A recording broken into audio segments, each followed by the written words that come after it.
Welcome to Shivasai academy. ఈ వీడియోలో TET application ఏ విధంగా చేయాలి, దానికి సంబంధించిన విషయాలు అనేవి ప్రాసెస్ ఎలా ఉంటుందని చెప్పి ఈ వీడియోలో తెలుసుకునే ప్రయత్నం చేద్దాం. అంతకన్నా ముందు ఈ వీడియో చూస్తున్న ప్రతి ఒక్కరూ వీడియోని లైక్ చేయండి, అదేవిధంగా వీడియోని మీ యొక్క స్నేహితులతో షేర్ చేయండి, మా యొక్క ఛానల్ని సబ్స్క్రైబ్ చేసుకోండి.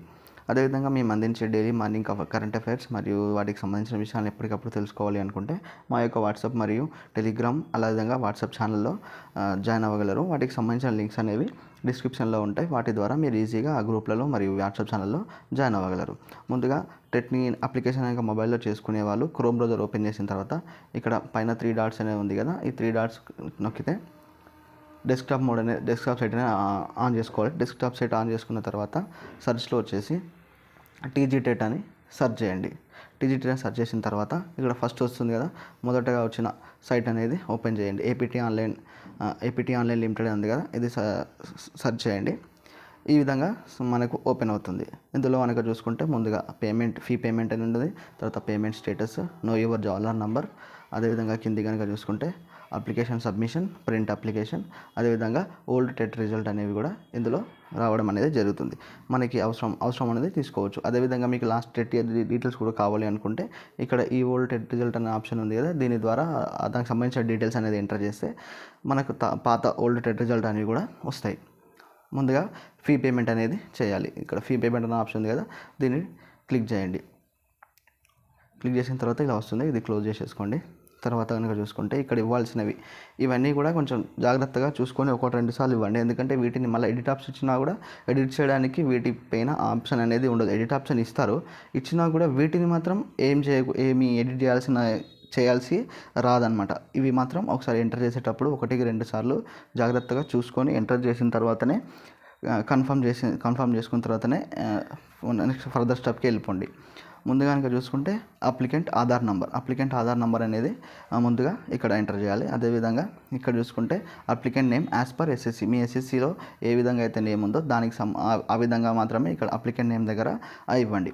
అదేవిధంగా మీ యొక్క ఈమెయిల్ ఐడి కూడా ఇక్కడ ఇచ్చేసేయండి. అదేవిధంగా మొబైల్ నెంబర్, ఈ మొబైల్ వచ్చేసి వర్కింగ్లో ఉన్న మొబైల్ నెంబర్ ఇవ్వండి. ఎందుకంటే వీటికి సంబంధించిన అప్డేట్స్ ఏమన్నా ఉంటే మీకు మొబైల్ త్రూ SMS ద్వారా వస్తుంటాయి కాబట్టి వర్కింగ్లో ఉన్న మొబైల్ నెంబర్ మాత్రమే ఇవ్వండి. అదేవిధంగా డేట్ ఆఫ్ బర్త్ వచ్చేసి మీకు ఎస్ఎస్సిలో ఉంటుంది కదా, మన ఎస్ఎస్సి మెమోలో ఏదైతే డేట్ ఆఫ్ బర్త్ అయితే ఉందో అదే డేట్ ఆఫ్ బర్త్ అనేది ఇవ్వండి. అదేవిధంగా చూసుకుంటే డూ యూ బిలాంగ్ తెలంగాణ వాళ్ళైతే ఇక్కడ ఎస్ అనే ఆప్షన్ ఉంటుంది. తెలంగాణ వాళ్ళైతే ఎస్ అనే ఆప్షన్ ఇవ్వండి. తెలంగాణ వాళ్ళు కాకపోతే నో అన్న ఆప్షన్ అనేది ఇచ్చేసేయండి. అదేవిధంగా కనుక చూసుకుంటే టెట్ పేపర్ 1 పేపర్ 2 లేదా 2 పేపర్ 1 వాళ్ళైతే పేపర్ 1 ఇవ్వండి, పేపర్ 2 అయితే పేపర్ 2 అనే ఆప్షన్స్ ఇవ్వండి. లేదు 2 రాస్తాం ఏమనుకుంటే both paper 1 and paper 2 2 options ఉన్నాయి కదా, ఆ 2 ఆప్షన్స్ ఇచ్చేయండి. తర్వాత కనుక చూసుకుంటే are you working as a teacher or local body, స్కూల్లో వర్క్ చేస్తున్నారు అనుకుంటే ఒకవేళ వర్క్ చేసే వాళ్ళైతే ఎస్ అనే ఆప్షన్ ఇవ్వండి. ఎస్ అనే ఆప్షన్ ఇచ్చిన తర్వాత మీరు ఏ పోస్ట్లో వర్క్ చేస్తున్నారు అని చెప్పి అడుగుతుంటుంది. ఎస్ అని ఇచ్చారు కదా, మీరు వర్క్ చేస్తూ ఉంటే ఏ పోస్ట్లో వర్క్ చేస్తున్నారు అని చెప్పిస్తుంది కాబట్టి దాంట్లో మీరు చేసేది గెస్టెడ్ హెడ్ మాస్టర్ లాగా చేస్తున్నారా, లాంగ్వేజ్ పండిట్ లాగా చేస్తున్నారా, LFL హెడ్ మాస్టర్ లాగా చేస్తున్నారా, ఫిజికల్ ఎడ్యుకేషన్ టీచర్ లాగా చేస్తున్నారా, పోస్ట్ గ్రాడ్యుయేట్ టీచర్ లాగా చేస్తున్నారా, లేకపోతే స్కూల్ అసిస్టెంట్ స్పెషల్ ఎడ్యుకేషనా, secondary grade teacher special education, training graduate teacher. మీరు వర్క్ చేస్తుంటే కనుక ఏ పోస్ట్లో చేస్తున్నారని చెప్పి ఆప్షన్ వేయండి. లేదు వర్క్ చేయట్లేదు అనుకుంటే ఈ ఆప్షన్ అనేది ఇవ్వనవసరం లేదు, అది మీకు చూపించదు. మీరు డిఎడ్ అనేది కంప్లీట్ చేశారా, లేదంటే డిఎడ్ కంప్లీట్ అయిపోయిందా, డిఎడ్ ఆర్ బిఎడ్ కంప్లీట్ అయిపోతే కంప్లీట్ అయిపోయిందని, లేదు అంటే పర్సూయింగ్ అని చెప్పి ఆప్షన్స్ ఇచ్చేయండి. అదేవిధంగా మీరు డీటెయిల్ నోటిఫికేషన్ని చదివారా అంటే మ్యాక్సిమం అందరు చదివినాకని పెడతారు కాబట్టి ఇక్కడ ఒకటే ఆప్షన్ నో అని పెట్టకండి, ఎస్ అనే ఆప్షన్ అనేది పెట్టేసేయండి. అదేవిధంగా పేమెంట్ టైప్ ఎలా చేస్తారు, debit card, credit card, net banking SBI ఉంది, ICICI, SDFC. మీకు ఇలా ఏ ఆప్షన్ అయితే ఈజీ ఉంటుందో మీకు సంబంధించి డెబిట్ ఆర్ క్రెడిట్ ఏదైనా ఆప్షన్ సెలెక్ట్ చేసుకోండి. అదేవిధంగా మీరు క్రెడిట్ అనే ఆప్షన్ సెలెక్ట్ చేసుకున్నారనుకోండి, ఇక్కడ మెన్షన్ చేయలేదు కదా, ఇక్కడ మెన్షన్ చేసిన తర్వాత ఇక్కడ ఫీ అమౌంట్ అనేది కూడా చూపిస్తుంది. అదేవిధంగా మీరు ఒకటి పేపర్ 1 ఆర్ ఏదైనా ఒకటి పేపర్ 2 చేస్తే 750 రూపీస్ చూపిస్తుంది. అదే పేపర్ 1 2 కనుక చేస్తుంటే 1000 రూపీస్ అనేది చూపిస్తుంది. పేపర్ 1 పేపర్ 2 2 చేస్తే 1000 రూపీస్, పేపర్ 1 ఆర్ పేపర్ 2 చేస్తే 750 రూపీస్ అనేది పేమెంట్ అనేది చేయాలి. అదేవిధంగా చూసుకుంటే ఇక్కడ క్యాప్చా ఉంది కదా, ఈ క్యాప్చాని ఇక్కడ ఎంటర్ చేసి ఇక్కడ చెక్ బాక్స్ ఉంది, డిక్లరేషన్ చెక్ బాక్స్, ఈ డిక్లరేషన్ చెక్ బాక్స్ని క్లిక్ చేయండి. అంతకన్నా ముందు మళ్ళీ ఒకసారి కిందికి వచ్చిన తర్వాత Aadhaar number, applicant name, email ID, mobile number, date of birth ఇవన్నీ కూడా మళ్ళీ ఒకసారి మెయిన్లో ఈ స్టార్ మార్క్ ఎక్కడైతే ఉన్నాయో ఈ స్టార్ మార్క్ ఉన్న వాటిని ఎడిట్ చేయడానికి ఆప్షన్ అనేది రాదు. మీకు ఎంత ఎడిట్ ఆప్షన్ ఇచ్చినా కూడా వీటిని ఎడిట్ చేయడానికి ఆప్షన్ అనేది ఇవ్వరు. కాబట్టి వీటిని జాగ్రత్తగా చెక్ చేసుకున్న తర్వాతనే ఇక లాస్ట్కి వచ్చేసి ప్రొసీడ్ టు పేమెంట్ అని కొట్టండి. లేదు వీటిని చెక్ చేసుకోలేదు నేను, ఇక్కడ స్టార్ మార్క్ ఎక్కడైతే ఏవేవైతే ఉన్నాయో ఇదొకటి స్టార్ మార్క్ ఉంది, ఇదొకటి స్టార్ మార్క్, డేట్ ఆఫ్ బర్త్ది కానీ ఎగ్జామ్ పేపర్ ఈ బిల్లింగ్ తెలంగాణ అంటే నాన్ లోకల్ కిందకి వస్తుంది కాబట్టి ఇవన్నీ కూడా ఇంపార్టెంట్. కాబట్టి ఇవన్నీ కూడా మ్యాక్సిమం ఈ ఫీ పేమెంట్లో ఉన్న ప్రతి ఒక్కటి కూడా స్టార్ మార్కే ఉంటుంది. కాబట్టి ఇవన్నిటిని కూడా 1-2 సార్లు చెక్ చేసుకున్న తర్వాతనే నెక్స్ట్ ఫర్దర్కి ప్రొసీడ్ అవ్వండి. లేదు అంటే మీకు ఎడిట్ ఆప్షన్లో రాదు, తర్వాత మీరు ఆఫీస్ చుట్టూ తిరగాల్సి వస్తుంది, ఆ తర్వాత మీకే ఇబ్బంది అవుతుంది. కాబట్టి కొంచెం 1-2 సార్లు చూసుకున్న తర్వాతనే ఈ చెక్ బాక్స్ కూడా పెట్టేసి ప్రొసీడ్ టు పేమెంట్ ఉంది కదా, ప్రొసీడ్ టు పేమెంట్ అనేది చేయండి. ఫీ పేమెంట్ అనేది కంప్లీట్ అయిన తర్వాత జవహర్లాల్ నంబర్ అనేది మీకు మెసేజ్ రూపంలో వస్తుంది. అదేవిధంగా స్క్రీన్ పైన చూపిస్తుంది. దాన్ని మీరు స్క్రీన్ షాట్ తీసుకునే ప్రయత్నం చేయండి. ఆ తర్వాత పక్కన ఆన్లైన్ అప్లికేషన్ అనే ఆప్షన్ ఉంది కదా, ఆన్లైన్ అప్లికేషన్ ఆప్షన్ క్లిక్ చేసిన తర్వాత మీరు ఆల్రెడీ ఇచ్చేసారు కాబట్టి Aadhaar card number plus date of birth, అదేవిధంగా మొబైల్ నంబరు, ఆధార్ నంబరు, మీ ఈమెయిల్ ఐడి ఇవన్నీ ఆల్రెడీ ఇచ్చారు కాబట్టి ఇవన్నీ ఆల్రెడీ వచ్చేస్తూ ఉంటాయి. ఆ తర్వాత మీకు ఇక్కడ ఏమేమి ఇవ్వాలి అంటే మీ father name and mother name, మీరు మేల్ ఆర్ ఫీమేల్ జెండర్ అనేది ఇవ్వండి. అదేవిధంగా కమ్యూనిటీ, మీరు ఏ కమ్యూనిటీకి సంబంధించిన వాళ్ళు, BC/D అది ఆప్షన్, BCR జనరలా, SC/ST వాటికి సంబంధించిన ఆప్షన్స్ అనేవి అన్నీ కూడా మీరు ఇచ్చేసేయండి. అదేవిధంగా చూసుకుంటే ఆల్టర్నేట్ మొబైల్ నెంబర్ ఉంటే ఇవ్వచ్చు, లేదంటే లేదు. మీది లేకపోయినా మీ ఫాదర్ది కానీ మీ బ్రదర్ది కానీ మీ యొక్క రిలేటివ్స్ ఎవరిదైనా కూడా ఇవ్వచ్చు. అదేవిధంగా are you differently abled person అంటే మీ PHC ఏమైనా ఉందా, ఎస్ అయితే ఎస్ అని, లేదా నో అంటే నో. ఎస్ అని అడిగితే మాత్రం ఇక్కడ డిజబిలిటీ టైప్ ఏ విధమైన డిజబిలిటీ అది కూడా ఇవ్వాల్సి వస్తుంది.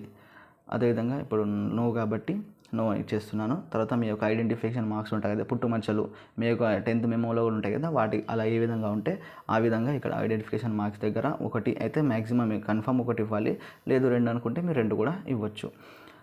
ఇక్కడ మనం ముందే మెన్షన్ చేసినాం కదా, ఇక్కడ గవర్నమెంట్ జాబ్ చేయట్లేదు అని, అది ఆల్రెడీ వచ్చేసింది. అదేవిధంగా మనం కంప్లీట్ చేసాం కదా DED BEd అనేది కూడా వచ్చేస్తుంది.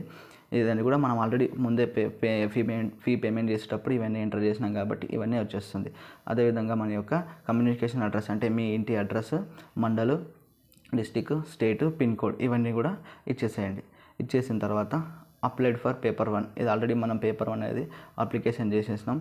ఇక్కడ లాంగ్వేజ్ అనేది చూస్ చేసుకోవాలి. ఏది మన లాంగ్వేజ్, తెలుగు, తమిళ్ ఏమేమి ఉన్నాయి దీంట్లో, బెంగాలీ, గుజరాతీ, హిందీ, కన్నడ, మరాఠీ, తమిళ్, తెలుగు, ఉర్దూ మీ యొక్క ఏ లాంగ్వేజ్లో అయితే మీరు చేయాలనుకుంటున్నారో ఆ లాంగ్వేజ్లో ఓపెన్ చేసుకోండి. అదేవిధంగా ఇక్కడ చూసుకుంటే తెలుగు, ఇంగ్లీష్ 2 కూడా బైలింగ్వల్ లాంగ్వేజ్ వస్తుంది కాబట్టి తెలుగు, ఇంగ్లీష్లో క్వశ్చన్ పేపర్ అనేది మనకు రావడం అనేది జరుగుతుంది.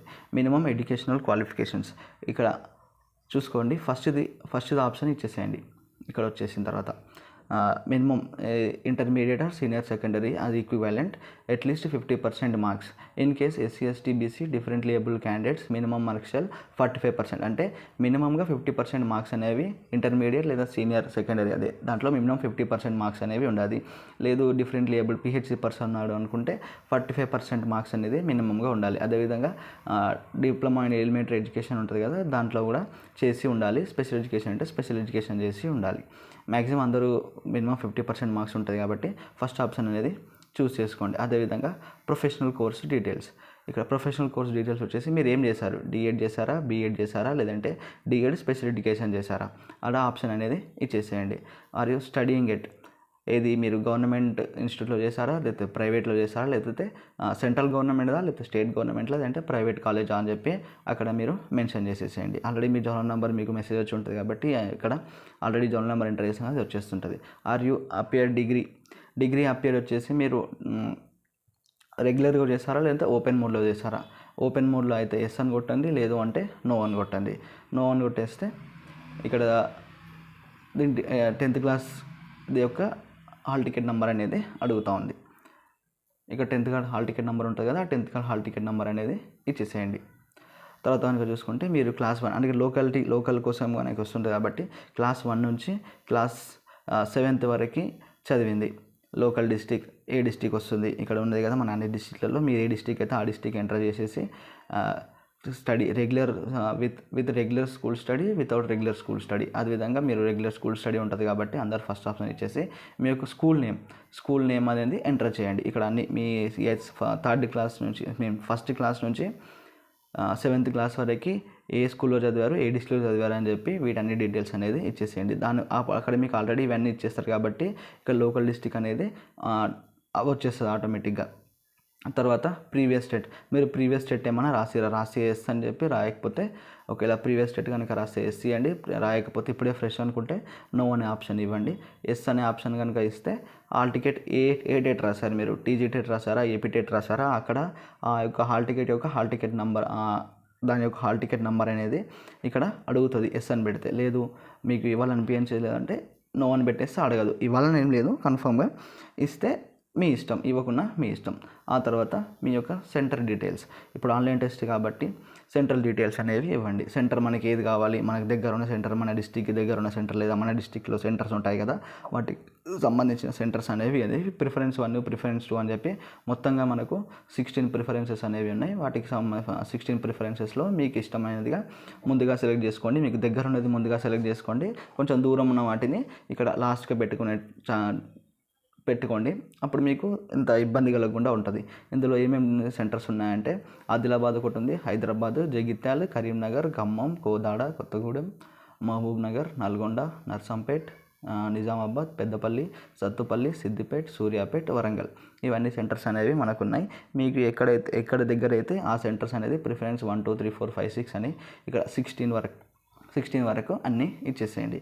అదేవిధంగా ఇక్కడ వచ్చేసి మీ యొక్క ఫోటో అనేది అప్లోడ్ చేయండి. ఈ ఫోటో వచ్చేసి జేపీజీ ఫార్మాట్లో ఉండాలి. అదేవిధంగా ఈ ఫోటో వచ్చేసి 200 కేబీకి తగ్గు ఉండాలి. 200 కేబీ దాని యొక్క స్టోరేజ్ వచ్చేసి, దాని యొక్క సైజ్ వచ్చేసి 200 కేబీకి తగ్గి ఉండాలి. అదేవిధంగా జేపీఈజీ ఫార్మాట్లో ఉండే విధంగా చూసుకోండి. అదేవిధంగా మీ యొక్క సిగ్నేచర్ కూడా అడుగుతుంది. ఈ సిగ్నేచర్ కూడా సేమ్ జేపీఈజీ ఫార్మాట్లో 50 కేబీకి తక్కువ చేసి ఉండాలి. లేదు మీ దగ్గర ఉంటే ఆన్లైన్లో మనకు గూగుల్లో పెడితే స్టోరేజ్ తక్కువ చేయడానికి లేదా ఫైల్ సైజ్ తక్కువ చేయడానికి ఉంటాయి, అక్కడ కూడా మనం తగ్గించుకోవచ్చు. ఇదంతా అప్లై చేసిన తర్వాత ఇక్కడ డిక్లరేషన్ ఉంది కదా, ఈ డిక్లరేషన్ యొక్క చెక్ బాక్స్ అనేది ఇచ్చేసేయండి. ఇచ్చేసిన తర్వాత ప్రివ్యూ కొట్టుకోండి. అంటే ఇక్కడ ప్రివ్యూ కొడితే ఏంటంటే మీరు ఏమైనా ఎక్కడేమైనా చేంజెస్ చేసుకునే ఆప్షన్స్ ఉంటే ఒకసారి చూసుకున్న తర్వాత ప్రివ్యూ మొత్తం చేసిన తర్వాత సబ్మిట్ అన్న ఆప్షన్ అనేది కొట్టేసేయండి. మీ యొక్క అప్లికేషన్ అనేది సబ్మిట్ అనేది అవుతుంది. దానికి సంబంధించిన పీడిఎఫ్ అనేది వస్తుంది. అది పీడిఎఫ్ డౌన్లోడ్ చేసుకొని పెట్టుకోండి. ఈ విధంగా టెట్ యొక్క అప్లికేషన్ అనేది చేయాల్సిన విధానం. ఇందులో మీకు ఏమైనా డౌట్లు ఉంటే కామెంట్లో చెప్పండి. మీకు ఏమైనా డౌట్స్ అనిపిస్తే కామెంట్లో మెన్షన్ చేయండి. దానికి సంబంధించిన రిప్లై అనేది ఇస్తాను. Thank you for watching.